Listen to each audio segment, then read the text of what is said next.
আমার নাম সালেহা। 3 দিন আগে আমার মামাতো বোন তার নিজের রুমে গলায় দড়ি দিয়ে আত্মহত্যা করে।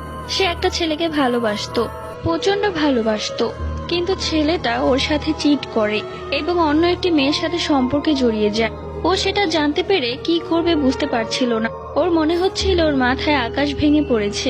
তাই শত অভিমান করে ও এরকম একটা কাজ করে বসে। আল্লাহ মাফ করুক ওকে। মা আমাকে বলছিল যে মামার বাড়িতে গিয়ে একটু সান্ত্বনা দিয়ে আসি, কেননা ছোট থেকে ও আর আমি একসাথেই বড় হয়েছি। মামা ওকে যেমন ভালোবাসে আমাকেও তেমন ভালোবাসে, তাই আমাকে দেখলে হয়তো তাদের একটু ভালো লাগবে। এরপর আমি মামার বাড়িতে যাই এবং ওর ঘরেও চলে যাই। তখন সন্ধ্যা 6টা বাজে, মানে আজান দেওয়ার একটু আগে। তো মামি আমাকে ডাকছিল, তাই মামির ডাক শুনে আমি ওই রুমে যাব। ঠিক তখনই আমি দেখলাম ওর ঘরে ও খাটের উপর বসে আছে। এটা দেখে আমি চমকে উঠি, আমার গায়ের লোম দাঁড়িয়ে যায়। ও তো মারা গিয়েছে, তাহলে এটা কি ওর আত্মা?